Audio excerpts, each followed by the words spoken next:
discuss Derby County versus Norwich because it was a huge game for Derby County and one which I think gave John Eustace a huge step in the right direction and a proper eye-opener into what Derby County need to do over the course of the next few weeks. Now, do I believe that Derby County can pick up more points over the next few weeks? Absolutely. And do I think that the change of system in that second half opens up that door?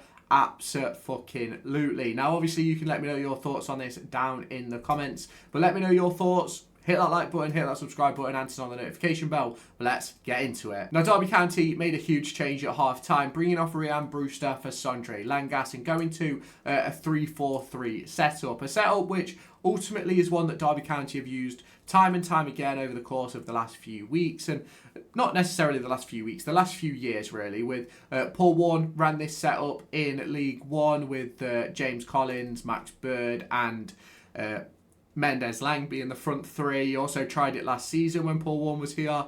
John Eustace used it a couple of times last year as well. But ultimately, we got stuck on the 3-5-2 setup last season, and I thought it was brilliant. But ultimately, we don't have the midfielders to play 3-5-3, and that's why we've gone to a 3-4-3, and let's discuss it. Now, obviously, the big question mark from Norwich City is that realistically we need to stop conceding so many chances. An abundance of chances were conceded by Derby County, especially in that first half. And ultimately, if Norwich City were on form and were confident, Derby County would have been 3 or 4-0 down in that first half, and it would have been an absolute whitewash. And we'd be asking questions about John Eustace's future right now on this video. But ultimately, Zetterstrom kept us in it. Sanderson had an amazing game, and Matt Clark ultimately had a great evening as well.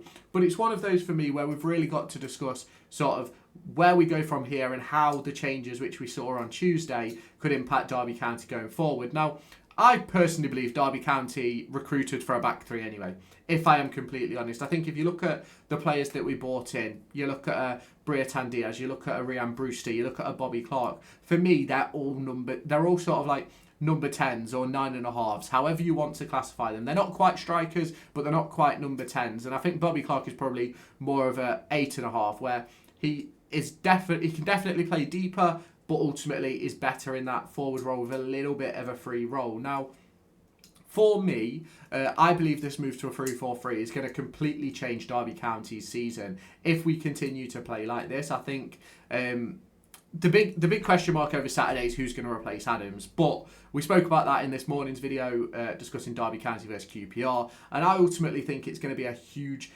discussion about who replaces Adams going into the weekend. Because ultimately, I think that could be absolutely massive for Derby, because if you go with Ozo and Bobby Clark and you have a front three of Diaz, Morris and Ajimang, you've got a wonderful creator in behind that three. You've got Ozo, who's excellent on the ball, can win a tackle and things like that. And I think there's a lot that you can learn in that sort of midfield.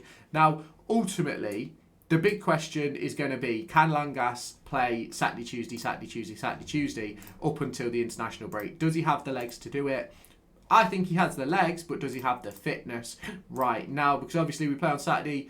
We do have a week break after Saturday, actually, so we might be all right in terms of putting Langas back in the team, but it's definitely a discussion, in my opinion, which needs to be had. I think Sondre Langas completely changed the game on Tuesday night, and I think if you look at that sort of setup that we went for, I think he's pivotal to what we do in a potential back three. Now, realistically, the big thing heading into the weekend isn't about whether Langas starts. It isn't about whether we stick with the 3-4-3. I think that's obvious. I'm not going to lie. But it's definitely something where we have to discuss.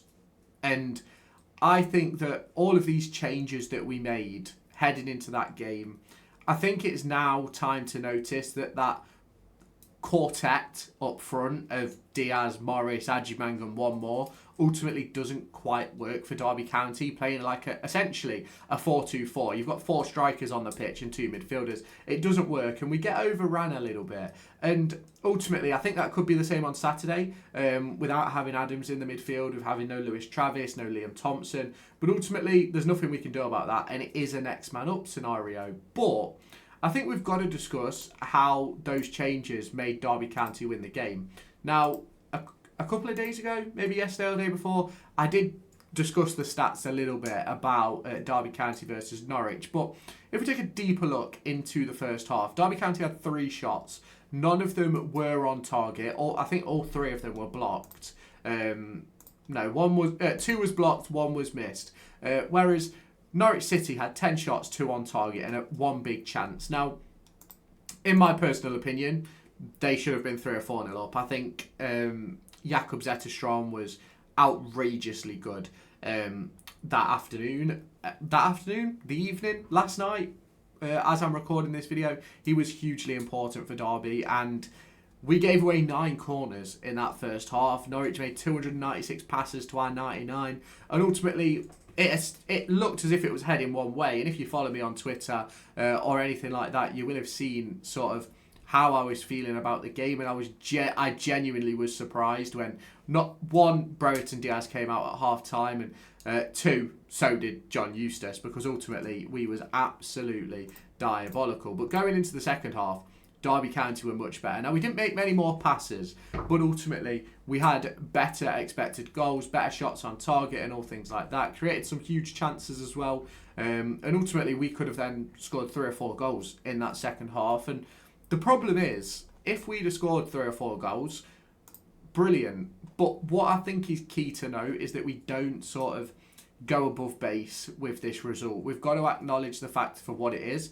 It was a team in Norwich City that couldn't score goals. They've struggled all season in terms of scoring goals. If we go across their last few fixtures, they've scored 2 in the last 5 games, which is, don't get me wrong, it's not horrific, but it certainly shows why they are where they are. They can't put the ball in the back of the net, and that is why they are down there at the bottom. Derby County have been the team that can't create chances and also concede really easy chances. So we're going to have to wait and see sort of what happens heading into Saturday. Obviously, QPR a much better team than Norwich City, and a team who give that opportunity to sort of create loads of chances as Norwich City did. But are QPR going to be better at putting them away? I certainly believe Richard Kone is going to be a player who certainly has the opportunity to do so. And Derby County have got to make sure that they don't give away that many opportunities for me. Now, it is a terrible, terrible position we find ourselves in, where we're sat here discussing what could be for Derby County. I know we're sat in 18th place. We're about 3 points clear of those relegation positions. We're also only about 7 points away from the playoff positions. But ultimately, the huge discussion has to be whether that 3-4-3 was the reason we won, or was it because Norwich City just couldn't put the ball in at the back of the net. Now, I believe John Eustace will have a keen eye on all of these things. And if you haven't done so already, hit the like button, hit the subscribe button, and turn on that notification bell. Let me know your thoughts on this down in the comments, because it's a huge discussion in my personal opinion, and I don't believe that many people really know the answer right now. I think we've got to wait till Saturday to see what happens, but I'm always intrigued to hear what you guys have to say. So thank you so much for joining me. If you have not done so already, hit like, hit subscribe, and turn on the notification bell, and I'll catch you in the next one. Bye bye, guys.